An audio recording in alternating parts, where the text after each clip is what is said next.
Les 7e et 8e versets sont en fait comme un résumé ou une synthèse des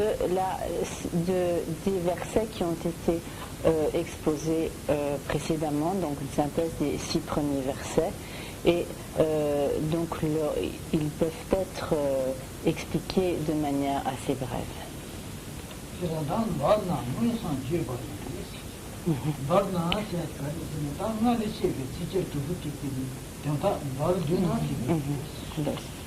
Et donc, dans le 7e verset, nous trouvons donc Dorna qui veut dire donc en bref. Donc en bref, c'est-à-dire comme pour résumer la signification de tout ce qui a été dit précédemment.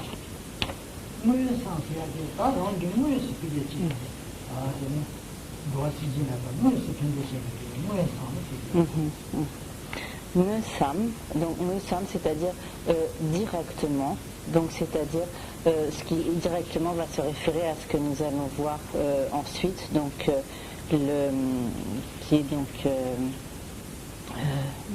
Musam Bua,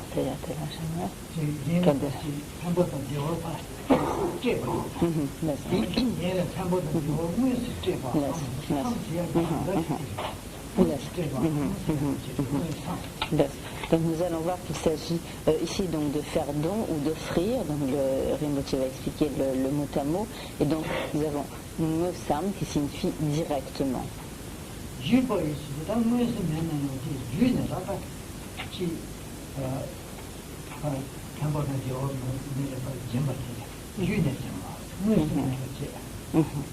Et nous avons ensuite Gupayi, Gupa, et Gupa qui signifie donc indirect, donc ici Gupayi comme donc indirectement, donc nous avons directement ou indirectement, c'est-à-dire tout ce que l'on peut offrir, tout ce dont on peut faire don directement ou indirectement.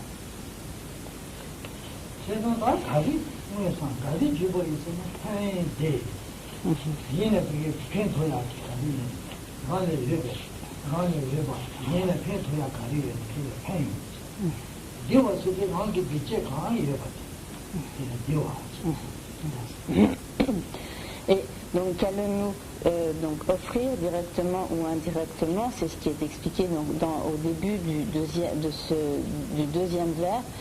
Pen, donc pen c'est comme tout ce qui est utile, tout ce qui peut être bénéfique et tout ce qui peut donc aider. Et de, c'est donc la contraction de dewa, donc c'est tout ce qui est bonheur, tout ce qui rend donc heureux.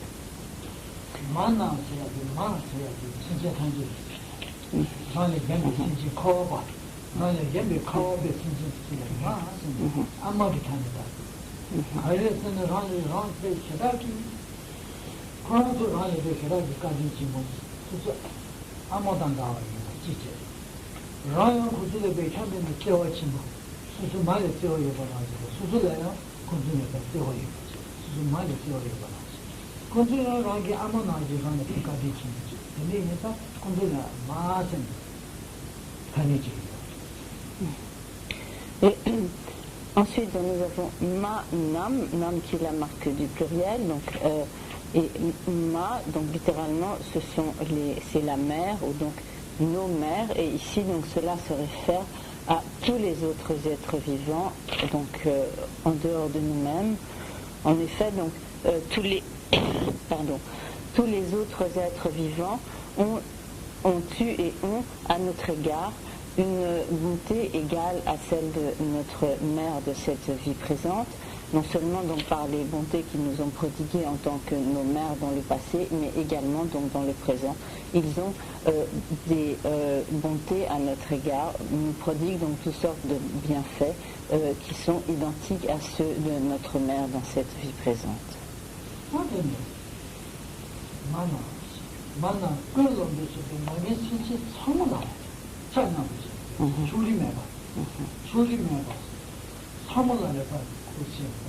무슨 심비와 주는 게 거는 뭐 지고 뭐 지고 거는 게 뭐냐 봐. 배우고 와. 아, 그거 전부 지고.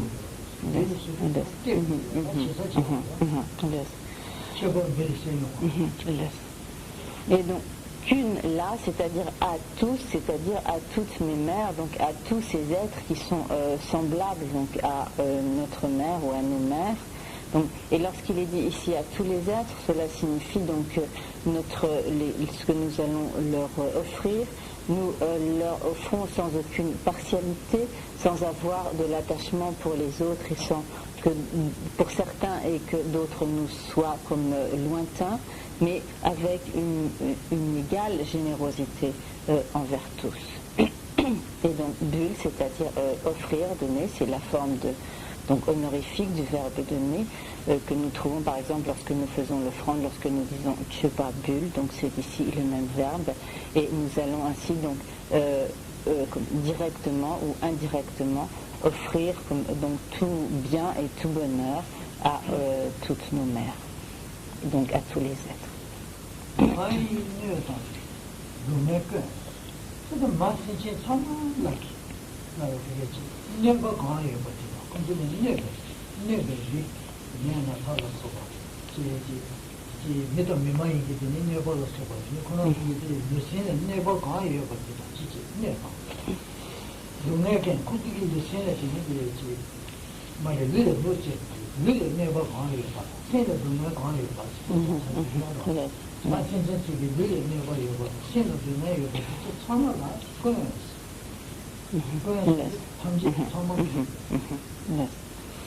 Et nous avons ensuite donc Maï ne tan dungel kun, ma donc nos mères, ici c'est la forme du génitif, et ne donc pour ne pas signifie donc comme tout ce qui nuit, tout ce qui fait mal, donc tous les maux donc de nos mères, et ici on peut considérer que cela se réfère aux maux ou aux douleurs, aux difficultés physiques. Et en tang c'est donc et la conjonction de coordination et dungel, pardon. Ce sont les souffrances, et ici on peut considérer que cela s'applique donc davantage aux souffrances morales ou mentales, et qu'une donc toutes les comme douleurs physiques, tous les maux de mes mères et toutes leurs souffrances.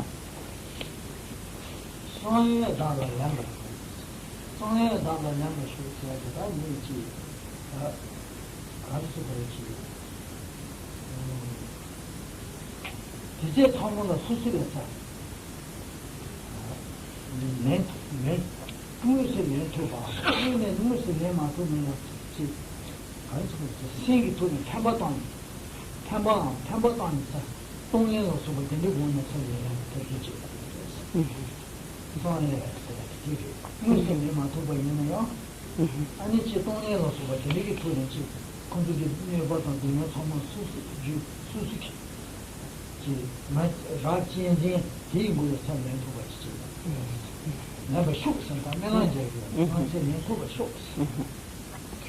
Et ensuite, donc, dans la fin de ce verset, donc, sanwe dar la lembasho, sanwe c'est littéralement comme en secret, dar la, donc sur moi ou pour moi.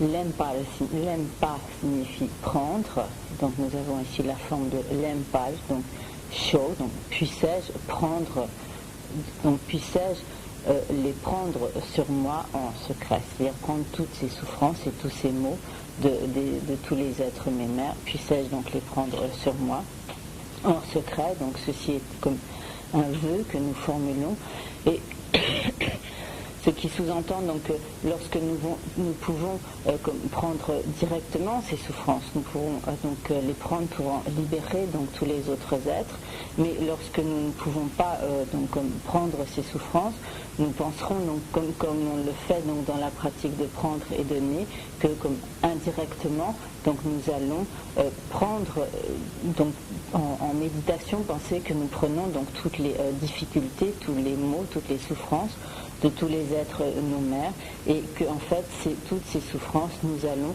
comme les donner à notre propre égoïsme, à l'attachement à nous-mêmes, l'attachement que nous avons envers nous-mêmes.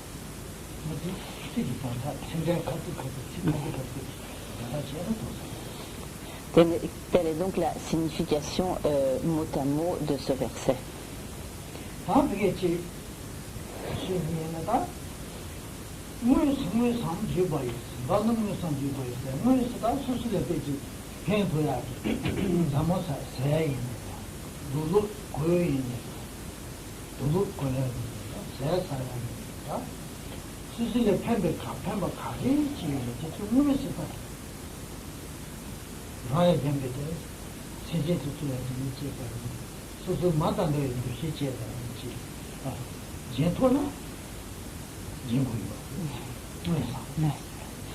Donc, qu'est-ce que cela signifie lorsqu'il est question donc de donner ou de prendre, donc de donner directement? Cela signifie que si nous avons, donc par exemple de la nourriture, si nous avons des vêtements, si nous avons des possessions, qu'il nous est possible d'offrir, que nous pouvons faire don donc, de ces possessions, à ce moment-là, voyant donc, tous les autres êtres comme nos mères, nous devrons leur faire don de ces possessions, de vêtements, de nourriture, de boissons, etc.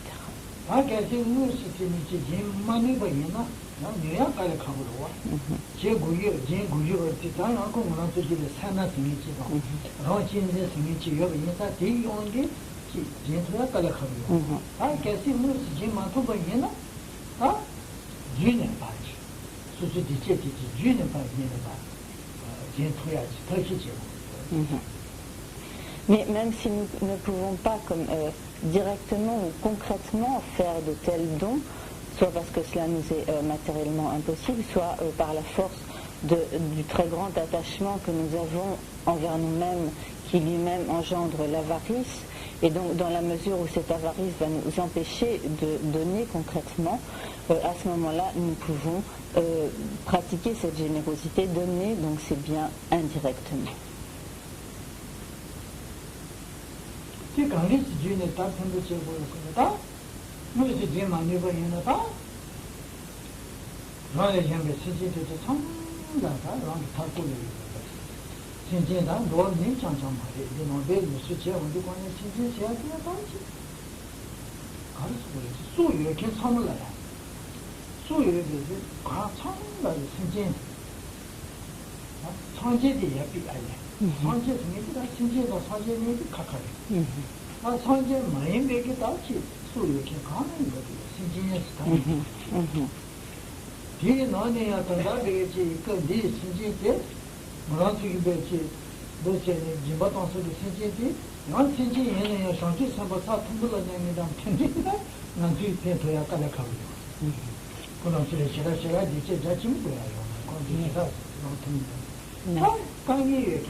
군주주의 바 친선 삼았지. 야 군주주의 다 편성 소발하고 성성 삼았지. 아 도저히 한 번째 공주주의도 있었지. 유네 버지 군주주의. Et donc pour faire don de tous ces bonheurs, de tous ces biens, de manière indirecte, donc à tous les êtres, comment allons-nous procéder? Pour cela, nous allons visualiser autour de nous donc, tous les êtres et tous les êtres vivants, et de manière générale, donc dans le bouddhisme, lorsque l'on parle de tous les êtres vivants, on ne considère pas seulement les êtres humains, mais l'ensemble de tous les êtres doués de vie, donc des êtres vivants. Dans le terme qui est employé pour cela en tibétain est le mot sentien, donc littéralement ceux qui possèdent un esprit, mais cette terminologie en fait englobe tous les êtres excepté donc les Bouddhas qui ne sont pas appelés sentiens. Et donc dans cette visualisation, nous allons imaginer donc tous les êtres vivants, excepté donc les Bouddhas, et penser donc que nous allons offrir à tous ces êtres tout ce dont ils ont besoin, tout ce qui leur manque. Et bien sûr, nous n'allons pas tellement concentrer cette visualisation, par exemple, sur les besoins des grands bodhisattvas, des arya bodhisattvas qui en fait n'ont pas vraiment de besoin, mais beaucoup plus donc sur tous les êtres qui souffrent et qui sont privés de diverses choses, qui souffrent du manque, de toutes sortes de manques dans le cycle des existences. Et pour cela, donc nous allons accompagner nous allons associer la concentration sur notre respiration, donc à cette méditation. Et lorsque nous expirons, nous penserons donc en expirant par notre narine droite, qu'avec la respiration, nous envoyons en fait sur tous les êtres tous nos biens, tout notre bien-être, tous nos bonheurs et toutes nos racines de vertu, toutes les vertus que nous avons accumulées et qui sont donc en nous. Et avec donc le flot de notre respiration, de notre expiration, nous allons penser que tous ces bien-être se répandent donc sur tous les êtres qui en sont dépourvus, qui manquent donc de tous ces biens. Et nous allons penser que ainsi toutes nos racines de vertu, tous nos biens se transforment en ce dont les êtres ont le plus particulièrement besoin, de manière à donc combler tous leurs manques et leur procurer le bonheur. Et nous penserons alors à l'issue donc de ce processus que tous les êtres sont totalement satisfaits, totalement comblés.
Donc, par cela, nous pratiquerons donc dans ce qui constitue la pratique de prendre et donner. Donc, nous pratiquerons donc l'aspect du don, donc ce qui constitue donc la pratique de donner.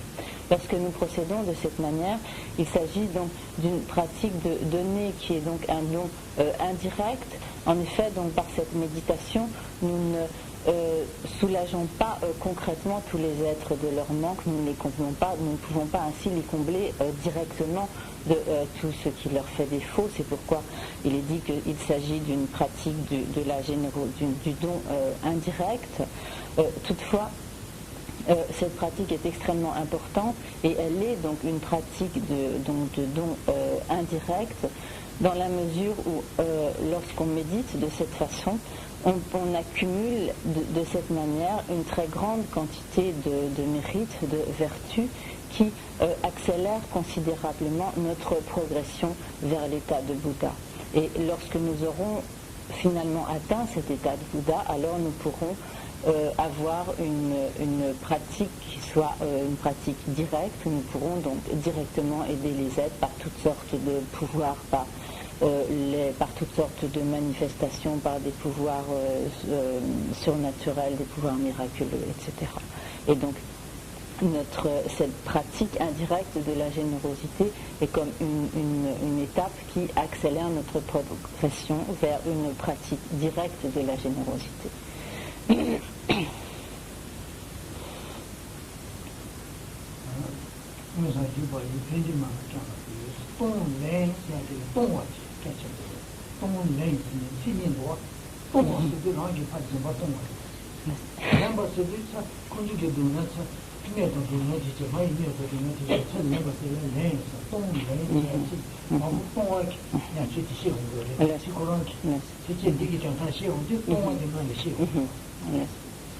Donc, en tibétain, lorsqu'on parle de la pratique de prendre et donner, donc en français nous le disons dans l'autre sens parce que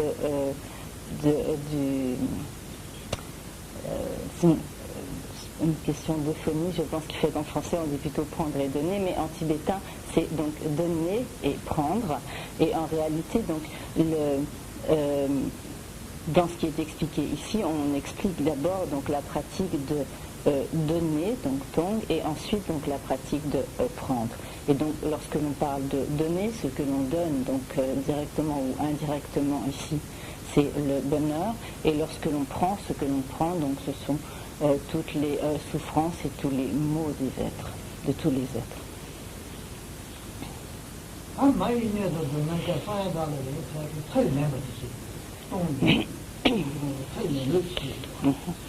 Et donc, lorsqu'il est dit, donc, je me chargerai secrètement donc de tout, je prendrai donc secrètement tous les maux et toutes les souffrances de tous les êtres.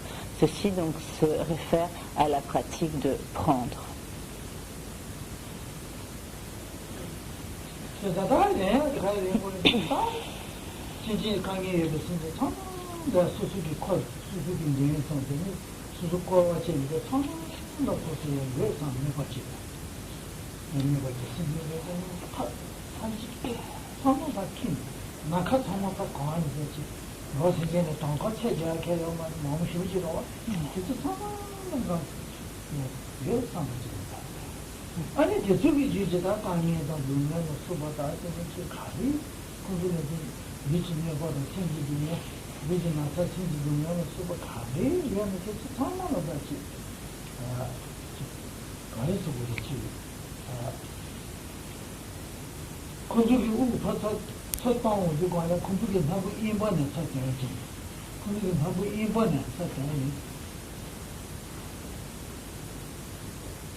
Et pour procéder donc à cette pratique de prendre, donc par laquelle nous allons prendre tous les maux et toutes les souffrances de tous les êtres, nous allons, comme précédemment, visualiser autour de nous tous les êtres du cycle des existences qui sont donc soumis à toutes sortes de souffrances. Et lorsque l'on parle de tous les êtres du cycle des existences, cela ne représente pas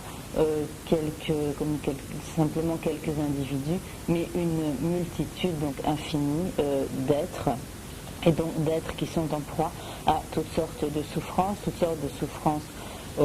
physiques, de souffrances morales, et donc ce sont toutes ces souffrances que nous allons prendre sur nous Et de quelle manière allons-nous procéder? Nous allons penser que toutes ces souffrances sortent des êtres, de tous les êtres donc visualisés autour de nous, par leur narine droite, et qu'elles vont être comme attirées vers nous, absorbées en nous avec notre inspiration dans notre narine gauche. Et nous penserons ainsi que ce sont donc toutes les difficultés, toutes les maladies, tous les problèmes, tous les soucis, les souffrances morales, etc. de tous les êtres qui, donc sortant de leur narine droite, sont absorbés dans notre narine gauche. Nous pouvons aussi penser qu'en absorbant donc toutes ces souffrances et tous ces maux de tous les êtres, ce que nous absorbons, c'est parmi les 4 nobles vérités, la vérité de l'origine de la souffrance qui est présente dans tous ces êtres, et ce qui en est le résultat, c'est-à-dire la vérité de la souffrance présente dans tous ces êtres.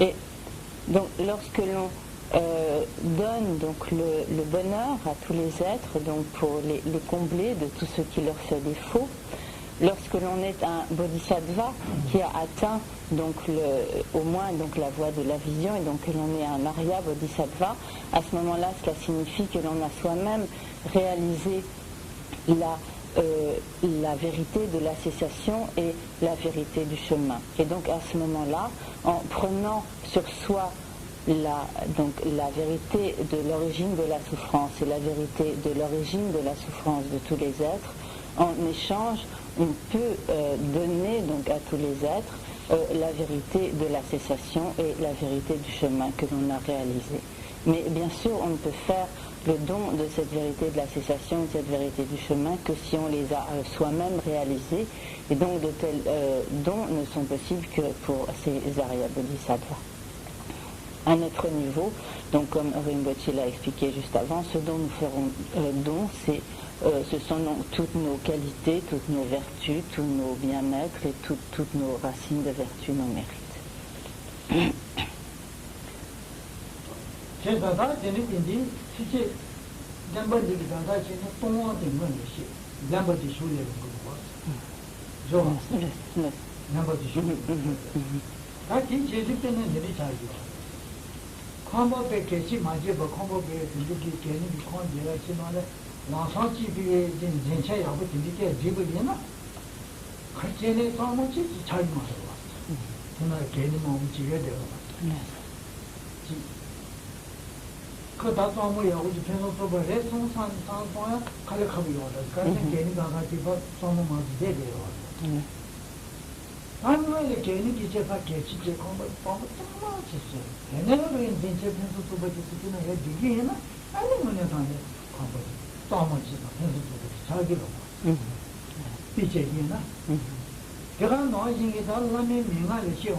Donc,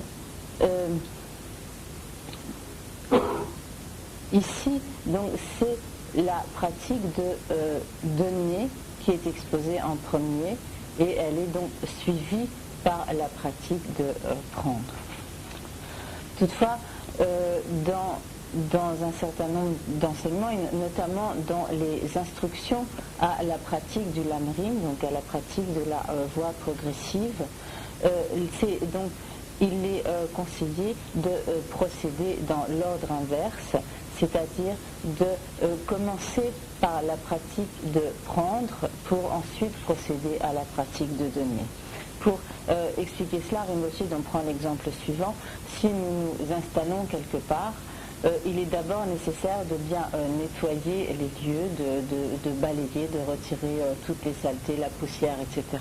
Et une fois que l'on aura bien déblayé, nettoyé les lieux, à ce moment-là, on pourra véritablement s'y installer, disposer les meubles et tout ce dont on a besoin. Ici, c'est un petit peu la même façon. Avant de pouvoir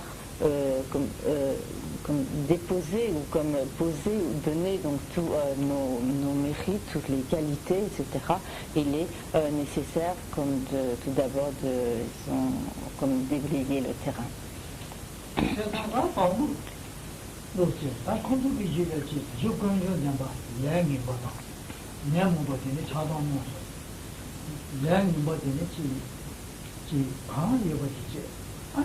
kunduki jiji nabu yabana teni kunduki u tsatong dukane nabu yabana tenchi susu nabu yabana tenchi gaba ya gode sene susu jiji da chinzen sinji wa gawa da chinzen gawa dingule ma. Et donc concrètement, comment allons-nous procéder? Nous penserons donc comme Rinpoche l'a expliqué,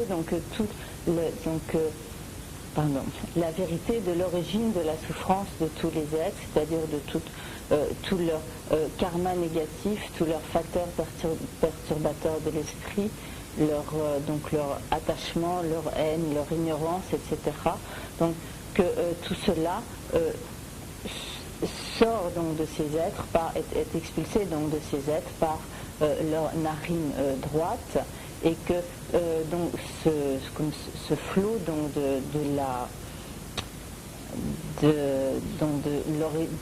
de négativité, donc de l'origine de la souffrance, est absorbé en nous par notre narine gauche. Et donc où ce flot donc va-t-il aboutir? Il va en fait donc aboutir sur l'attachement à nous-mêmes, sur notre propre égoïsme que nous aurons imaginé donc à l'intérieur de nous-mêmes, comme dans notre tout cas là, n'est pas tiré. Voilà, tout ce dit là.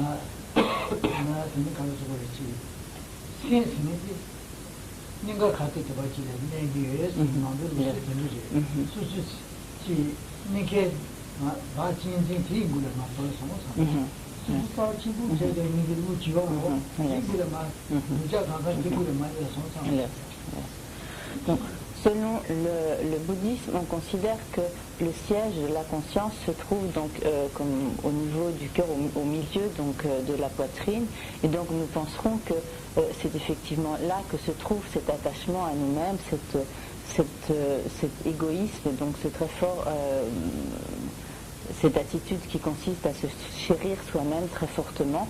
Et donc nous penserons que toute la vérité de l'origine de la souffrance de tous les êtres, en étant absorbée en nous par la narine gauche, tombe comme pénètre donc sur cet attachement à nous-mêmes, visualisé donc au centre de notre poitrine.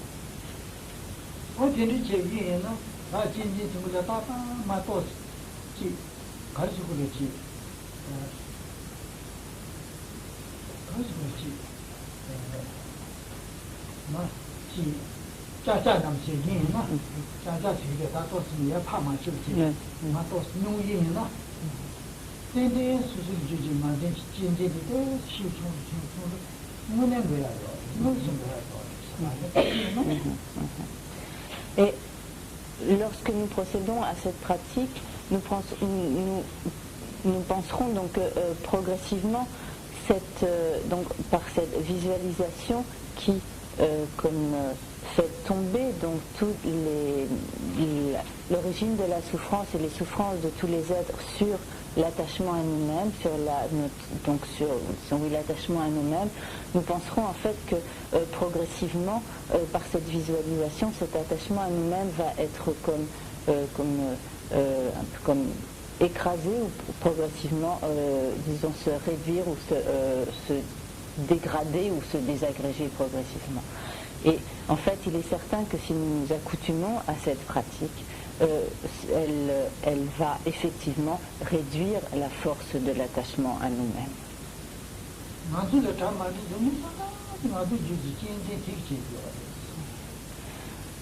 En réalité, toutes les difficultés, tous nos problèmes proviennent de cet égoïsme, de cet extrême attachement à nous-mêmes.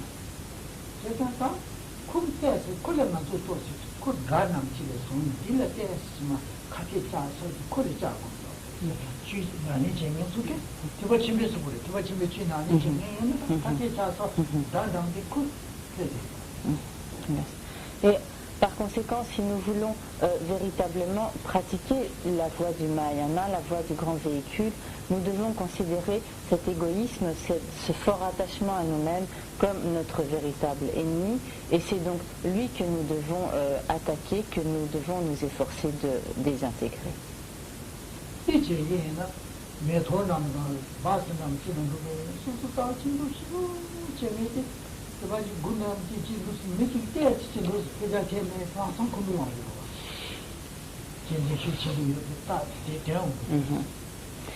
Donc, nous voyons par exemple les signes d'un très fort attachement à soi-même lorsque nous prenons les transports en commun, lorsque nous prenons par exemple l'autobus ou le métro.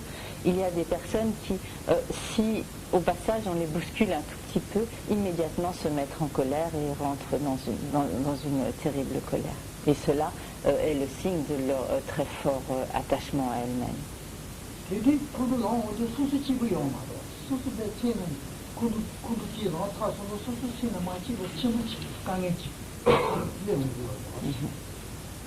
Mais nous voyons de toute évidence que lorsque l'on se met ainsi en colère, on n'est absolument pas heureux, mais au contraire très malheureux.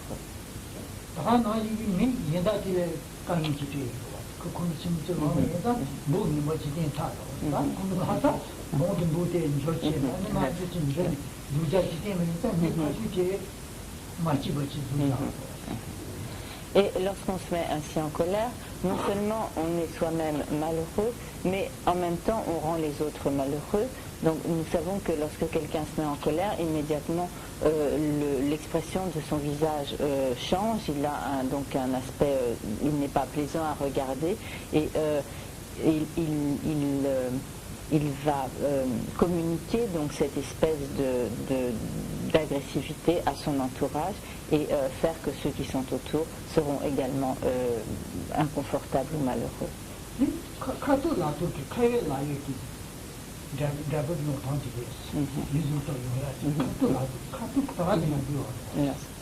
Et ça, c'est vraiment le résultat immédiat que l'on peut voir de la colère qui elle-même donc est produite par l'attachement à soi-même. C'est un résultat très immédiat et tout à fait visible, manifeste.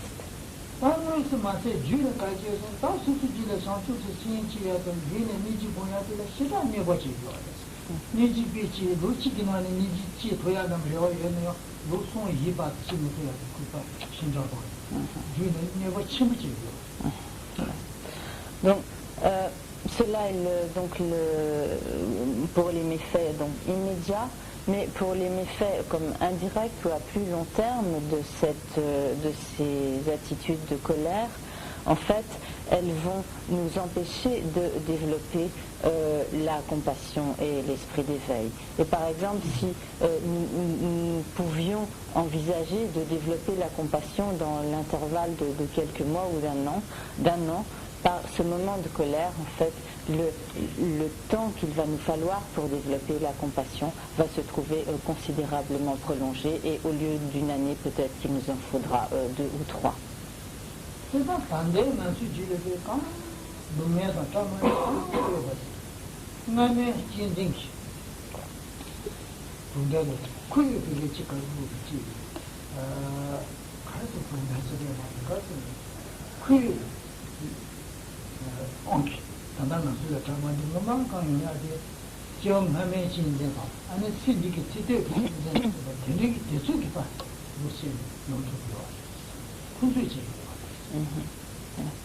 Et Donc toutes les souffrances, toutes les difficultés auxquelles nous sommes confrontés, dont nous faisons l'expérience, sont le résultat de cet attachement à nous-mêmes, de cet égoïsme, qu'il s'agisse d'attitudes égoïstes de cette vie ou du résultat d'attitudes égoïstes que nous avons entretenues dans des vies passées.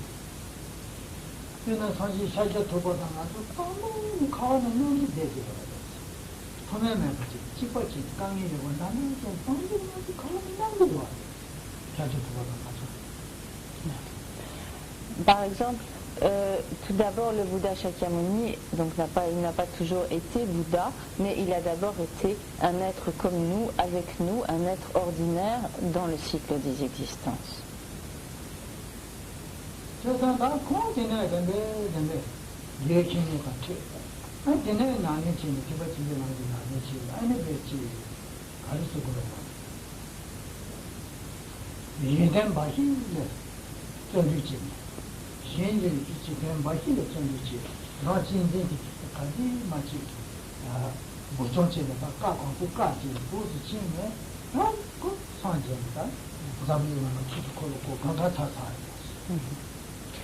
Mais donc le Bouddha Shakyamuni il a rencontré un maître, alors qu'il était donc tout d'abord comme nous dans le cycle des existences, un être ordinaire. Il a rencontré donc un maître spirituel. Il s'est engagé à la pratique et en particulier donc progressivement il s'est engagé dans des pratiques visant à réduire l'attachement à soi-même jusqu'à donc ne plus avoir aucune préoccupation pour lui-même, mais jusqu'à être exclusivement préoccupé par la réalisation du bien de tous les autres êtres. Et par le développement donc de cette attitude, il est finalement devenu donc le Bouddha Shakyamuni, et il a ainsi donc accompli toutes les actions d'un Bouddha. Il a prodigué donc ses enseignements pour pouvoir conduire tous les êtres à ce même stade.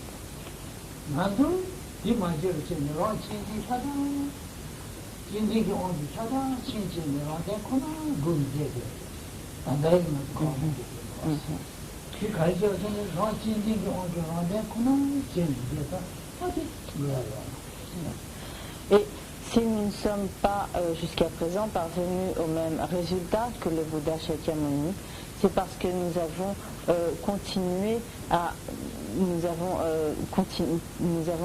donc à entretenir cet attachement à nous-mêmes. Nous avons continué de nous considérer toujours plus importants que les autres et à négliger les autres pour ne considérer que notre propre bienfait.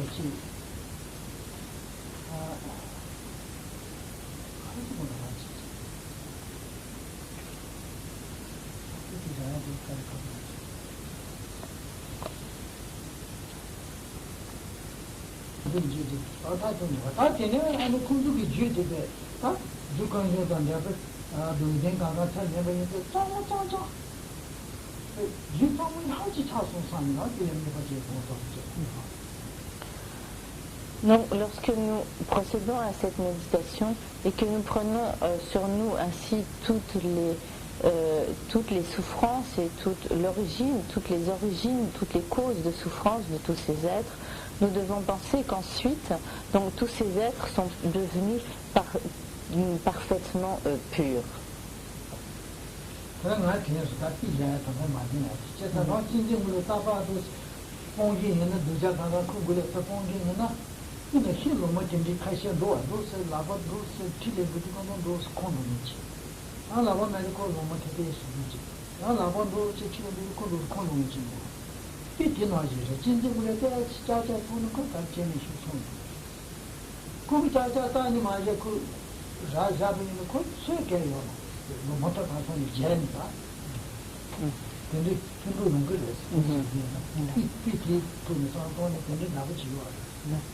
Monsieur voudrait juste avant de poursuivre donner un exemple de la manière dont se comporte donc l'attachement à soi-même. Tu me diras si c'est la même chose. Donc il y a donc si nous ne faisons rien pour réduire cet attachement à soi-même, il va continuer donc sans cesse de s'épanouir et de se développer donc tout à loisir, et de ce fait il ne cessera donc de nous nuire. Et en fait, il est un petit peu comme certaines plantes, donc certaines feuilles qui, lorsqu'on les frôle ou qu'on les touche, ne serait-ce qu'un tout petit peu, immédiatement se rétractent. Mais si on les laisse, si on ne les touche pas, elles s'épanouissent, elles ne cessent de s'épanouir et de se développer. Et donc de la même manière, si nous agissons si peu que ce soit à l'encontre de cet attachement à nous-mêmes, à l'encontre de cet égoïsme, il va comme donc se rétracter, il va progressivement donc diminuer, réduire, nous allons voir sa puissance donc se réduire, mais par contre si nous le laissons intact, il ne cessera de s'épanouir et de se développer.